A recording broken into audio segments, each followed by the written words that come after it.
두 번째 솔로몬의 지혜로운 판결은 말하는 것을 분별하였습니다. 자, 22절 보니까 다른 계집은 이르되 아니라 산 것이 내 아들이요 죽은 것이 내 아들이다 하고, 이 계집은 이르되 아니라 죽은 것이 내 아들이라 산 것이 내 아들이라 하며 왕 앞에서 그와 같이 쟁론하였다고 합니다. 왕 앞에서 쟁론할 때에 그 사람의 얼굴만 봐도, 얼굴빛만 봐도, 그 사람의 말하는 말투만 봐도 우리는 때때로 가짜인지 진짜인지를 볼 수가 있을 것입니다. 오늘 솔로몬은 그 말하는 것을 잘 보고 있었을 것입니다. 말하는 것을 분별하였다. 그 말하는 가운데서 아닙니다 라고 말하는 소리를 들었을 때에 이미 탁 떠보게 되는 것이죠. 사나들은 둘에 나눠서 두 사람에게 반씩 나눠줘라 라고 25절 말씀을 통해서 잘라라 라고 명령을 내릴 때에 진짜 아이의 엄마는 그 아들의 마음이 불붙듯 하다 그랬습니다. 그래서 왕께 하로되 청컨대 내 주여 사나들을 저에게 주시고 아무쪼록 죽이지 마옵소서 라고 오늘 이렇게 말할까. 한 계집은 말하기를 내 것도 되게 말고 내 것도 되게 말고 나누게 하라 하는지라고 26절의 말씀을 통해서 앞자르게 한 말씀과 그리고 뒤에 한 말을 잘 분별할 수 있었습니다. 솔로몬이가 지혜로운 판결을 할 때 그 사람들의 말하는 것을 분별했다. 자, 말씀의 능력을 받은 사람들은, 말씀은 로고스적인 것이 내마적인 말씀을 받은 사람은 예수 그리스도의 사랑의 말씀을 받은 거예요. 그 사랑의 말씀은 스승의 마음이 아니고 아비의 마음입니다. 아비의 마음은 듣는 귀에 우리는 풍성이 있습니다. 스승의 마음은 말하는 것에 풍성이 있습니다. 그래서 무조건 사람이 오면 권위의식에 의해서 말하고서만 합니다. 상대방이 영혼에 탁 왔을 때 들어보려고 하진 않아요. 뭔가 이러는 문제가 생겼습니다 라고 다 마침표가 끝나기도 전에 이러는 문제가 돼서 가정에 우환이 꼈다, 사업이 망했다, 뭐 이렇게 해서 뭔가 몸이 아프게 되었다 라고 이렇게 말하면, 말씀에 지식만 들어가 있는 사람은 첫바따로 나가는 말이 뭐냐? 하나님 앞에 무슨 죄 짓지 않았어? 이 말부터 나가요. 전부가 하나님이 되어가지고 기도 안 했나 보지, 뭐 이런 말부터 전부가 하나님이 되어서 나가는 말이 더 많습니다. 그래야 안 그래요? 뭔가가 들어보려고 하는 그 마음이 풍성한 것이 아비의 마음을 가진 사람입니다. 한 아비의 1만이라는 것을 가지고 10,000명을 비교하면서 고린도 교회의 은사자들에게 얘기한 거예요. 고린도서 4장 25절의 말씀은 1만 스승이 있어도 한 아비가 없다, 1대 만으로 그렇게 비교를 했습니다. 은사가 많은 사람들에게 스승은 많아도 아비의 마음을 가진 사람은 없다라는 얘기죠. 순간적으로 우리는 영혼이 뭔가 갈급해서 상담을 왔다든지, 얼굴이 어디 우그러져서 왔다든지, 고민과 어디가 다쳐서 왔다든지 이러면 아직도 능력 단계가 아님에도 불구하고 막 능력인 사람처럼 막 말을 함부로 해버리는 경우가 많습니다. 오히려 아파서 온 영혼을 죽이는 경우가 있다고 말해요. 박사는 마취를 놓고 분별부터 하죠. 이 환자가 체질이 약해요. 전신마취라면은 수술은 잘 되어도 깨어나지 못해 죽을 수도 있습니다 이렇게 말을 해요. 체질 검사부터 했죠. 혈액 검사하죠. 그리고 체온 검사하죠. 혈압 검사하죠. 그 사람에게 무슨 병이 있나 검사하죠. 이걸 검사 다 한 연후에 수술대에 올립니다. 그래야 안 그래요? 하나님의 사람들도 이 영혼을 점검할 줄 알아야 되잖아. 믿음 생활은 얼마나 했는지, 교회는 얼마나 다녔으며, 받는 사람은 또 얼마나 많으며, 들으는 사람은 또 얼마나 있는가, 체험은 또 얼마나 해봐왔는가, 이런 걸 등등 들은 연후에 판결을 할 수 있는 사람이 되어야 돼요. 조급한 마음보다는 들어줄 수 있는 마음이 더 필요하다는 것이죠. 솔로몬은 지혜로 알려진 사람이에요. 잠언서 그 말씀은 지혜롭게 만들어주려고 그 지혜된 판결문이라고도 가언이 할 정도로 지혜장을 만들어 놓은 것입니다.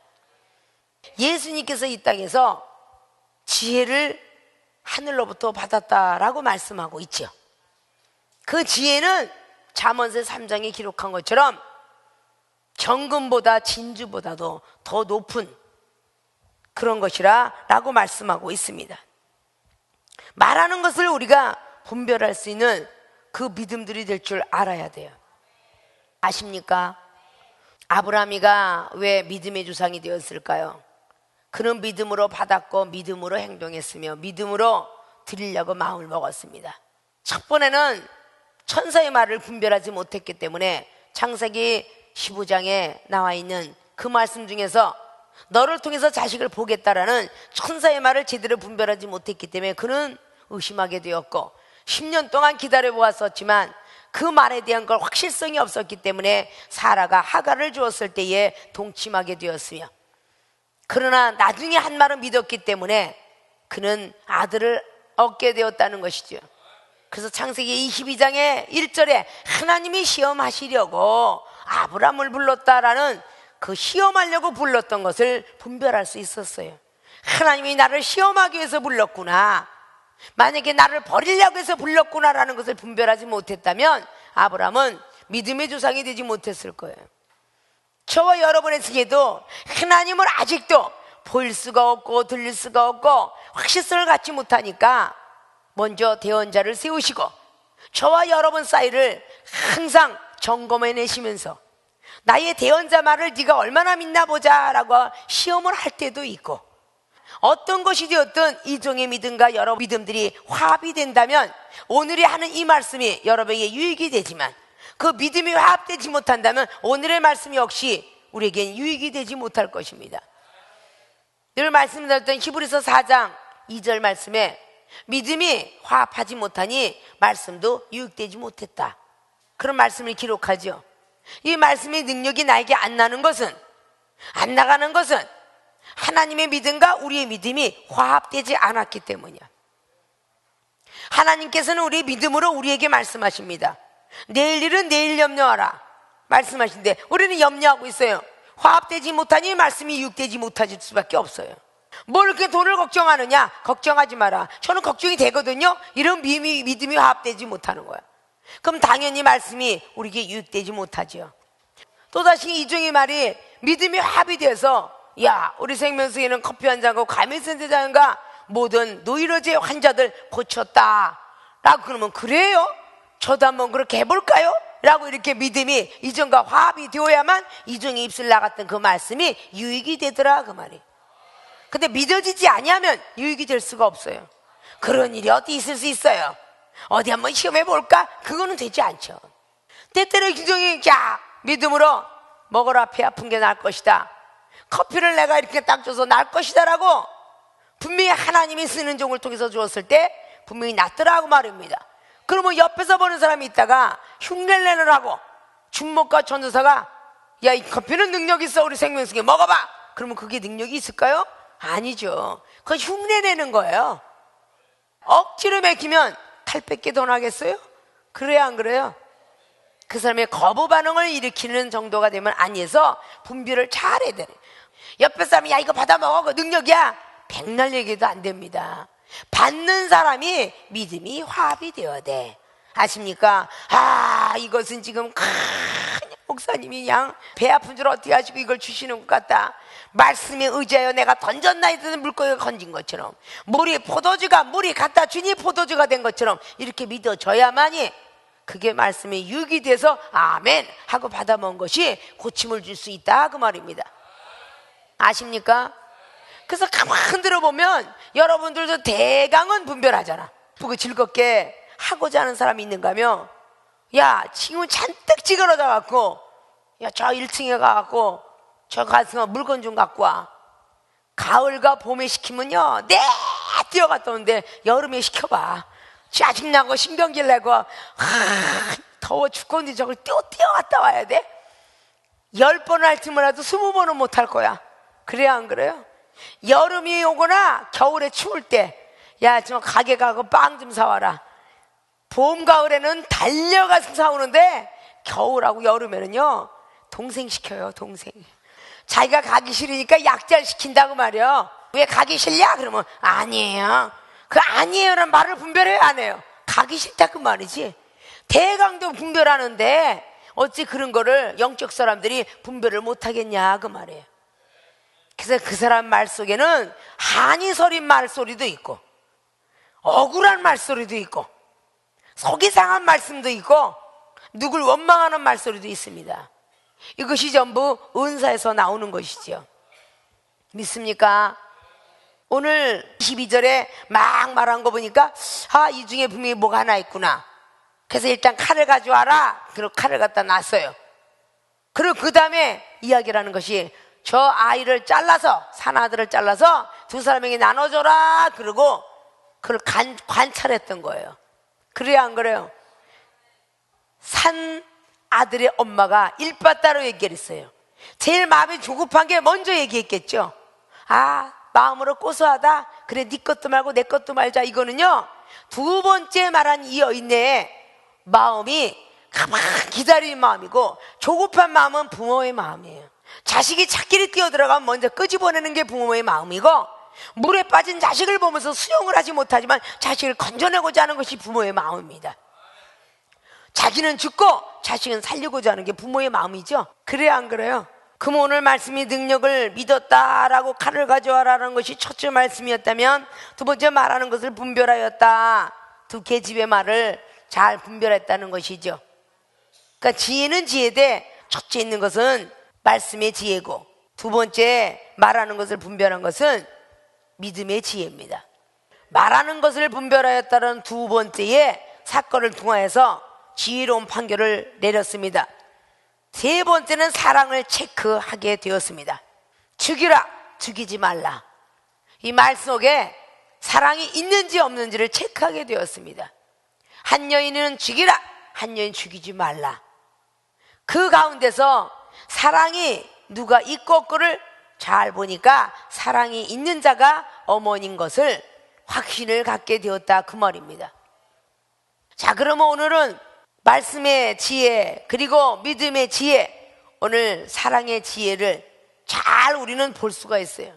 지혜를 받았는데 그 지혜를 통해서 솔로몬은 어떤 것으로 하나님을 대할까? 그래서 말씀의 지혜 그리고 믿음이 얼마나 저들에게 있는가 말하는 그런 지혜 그리고 사랑의 지혜를 가지고 했다고 해도 과언이 아니죠. 믿음이 얼마나 크냐 작냐를 체크해 보면요 그 사람이 신앙이 점검이 돼요. 그 사람이 아무리 말씀을 잘하더라도 사랑이 있냐 없냐 그것을 점검해 보면 그 사람의 그 율법만 갖고 하는 것인지 정말 사랑과 믿음이 있는 것인지를 알 수가 있습니다. 사랑을 체크했다. 순간적으로 오늘 마지막에 결론을 했던 이 여인네는 욕심이 다분하게 있다 라고 성품을 잘 볼 수가 있죠.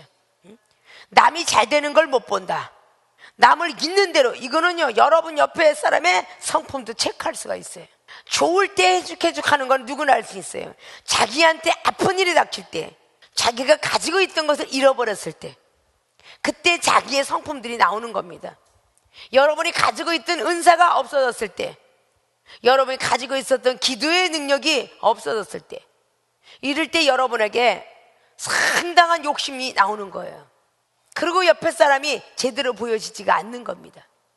우리는 영혼을 앞에 놓고 바라볼 때에 아직도 우리는 하나님 중심의 말씀 중심, 믿음 중심, 사랑 중심, 기도 중심이 안 돼 있어요. 이 중심이 제대로만 되어 있다면 무슨 일을 만나든 어디를 가더라도 안전한 잠잘 때나 먼저 하나님 하고 나오게 돼 있어요. 그것을 여러분에게 고쳐가게 하려고 먼저 이종을 택하시고 여러분들한테 늘 항상 지적을 하고 있습니다. 근데 은사 능력 줄 때 너 은혜 받았구나 감사합니다. 너 참 똑똑하고 지혜롭구나 감사합니다. 하나님 목사님을 통해 다 가르쳐 주셔서 이런 얘기를 수없이 많이 합니다. 근데 경책을 하거나 면책을 하거나 질책과 무언가 할 때는요 그 말 조금도 안 합니다. 찌그러져 있어요. 찌그러져 있어. 하나님 무슨 시험입니까? 이렇게 기도하는 사람이 한 명도 없더라 그 말입니다. 하나님 무슨 시험입니까? 이러면 하나님이 저마다 은사가 있어서 가르쳐 줄 터인데 매사에 일 시킬 때 하나님 왜 나만 매번 시키죠? 너에게 은사를 주려고 한다 이런 응답을 받는다면 그 이상의 것도 하려고 달려들 거예요. 근데 왜 나만 맨날 지적하고 나만 맨날 이러는데 야단치죠? 하나님께 안 했더라면 네가 야단 맞는 순간에 지식도 들어가고 지혜도 들어가느니라, 이런 응답을 받았을 거 아니에요? 나만 야단 치는 것에 대해서 고가워서 생각에 그냥 불평불만 심고 쭈그러져 있어. 한 번도 뭔가 야단을 칠 때 감사합니다, 오늘도 야단 치셔서 감사합니다, 난 이 소리를 들으면 10년씩 젊어질 것 같아. 좋은 소리만 하는 게 사랑만이 있는 게 아니라 여러분을 지적하는 소리 속에서도 사랑을 체크할 수 있는 여러분이 된다면 얼마나 큰 능력을 받겠어요? 아십니까? 과연 사랑의 체크가 어디까지 되었는가? 이것은 그냥 문법적으로 잠깐 가면서 간단한 것 같으나 이 간단한 내용이 아니고 바로 우리 앞에 어떤 영혼이 있든 간에 어떻게 우리는 판결을 봐야 될 것인가. 영적인 사람이 올 수도 있고 육적인 사람이 올 수도 있고 혼적인 사람들 올 수 있는데 삼위일체 하나님의 역사를 여러분들이 바로 알지 아니하고는 절대적으로 제대로 판결을 할 수가 없는 거예요. 은사를 받은 사람들은 젖 먹는 믿음이에요. 능력을 받은 사람들은 밥 먹는 믿음이고요. 권세와 권능을 받은 사람은 단단한 식물 먹는 믿음을 가진 사람입니다. 그럼 은사를 받았으면 안주하는 게 아니라 밥 먹는 믿음으로 올라가야 말씀의 능력을 받잖아요. 시험을 테스트해서 시험에 통과한 사람이 말씀의 능력을 받는 겁니다. 또 다시 그걸 받아서 잘 사용하면서 또 말씀도 그따위로 하고 있다, 말씀으로 영혼을 왜 죽이느냐, 말씀 가지고 왜 그렇게 망령때 일거냐, 이렇게 계속 지적을 받아가면서 커온 사람은 말씀에 권세로 권능으로 치달아 올라가는 거예요. 그래서 지식이 함께 들어오게 되죠. 무식한 자를 유식한 자를 부끄럽게 할 정도의 엄청난 지식이 들어오는 거예요. 그치? 고린도서 1장 25절 이해하죠. 그래서 저 상대방의 말을 할 때 그게 같이 튀면서 탁구를 치듯이 하나님께서 지식을 넣어주세요. 그래서 지식인도 바로 미련자 앞에 무릎을 꿇게 되는 그런 은사를 받게 된다, 그 말이죠. 그래서 지식층도 상담으로 오고 권세자, 권능의 모든 사람들도 상담으로 오게 되더라, 그 말입니다. 믿습니까? 말씀 그리고 말하는 것을 분별했던 그런 믿음의 사건 그리고 사랑의 사건, 이 세 가지 사건들이 다 하나님 안에서 일어나는데 나는 말씀의 단계가 어느 단계인지, 믿음의 단계는 어느 단계이며 사랑의 단계는 어느 단계이고 기도의 단계는 어느, 이 네 가지 단계부터 여러분들이 앞으로 차곡차곡 쌓아가세요. 이것은 큰 네 사각을 이루는 동서남북의 별과 같습니다. 아십니까? 말씀, 믿음, 사랑, 기도, 이 네 가지가, 말씀, 믿음, 사랑은 예수 그리스도의 삼위일체의 본체고 기도는 가시면서 기도하라, 성령을 통해서 우리가 받게 되는 거예요. 이 기도를 통해서 믿음도 잘하고 사랑도 잘하고 말씀도 잘하는데 시험이 들 때에 기도하지 않기 때문에 시험에서 넘어가지 못한다, 그 말입니다. 시험이 올 때에 기도를 했더라면 목사님의 말씀도 분별했을 것이고 하나님이 대원이고 하나님이 시험해 보시는 거야, 하나님의 감독관인 것 같아. 이렇게 뭔가가 시험이 올 때에 앞에 상대방 영혼이 됐든 가족의 시험이 됐든 사회의 시험이 됐든 시험이 올 때 우리는 기도하지 않는다는 겁니다. 무릎을 꿇고 기도하는 것만 기도하지 마시고 무시로 성령을 기도하셔야 돼요. 주님, 이게 무슨 시험입니까? 라고 마음으로 기도해도 되잖아요. 잠깐 기도하면 하나님께서 하늘에서 우리들에게 지혜롭게 지식도 주든지 말씀을 주든지 뭔가가 주실 겁니다. 그러면 그때 깨달아지면 시험이 넉넉히 이겨나면 넘어가잖아요. 그런 사람이 될 줄 알아야 될 것입니다. 깊고 높고 넓고 깊은 거를 아무리 말씀드려도 여러분들의 믿음의 분량이 차지 아니하면 여기서 아무리 여러분의 주옥 같은 말을 하더라도 들어가지 않습니다. 여러분의 믿음의 그릇부터 깨끗하게 만드세요.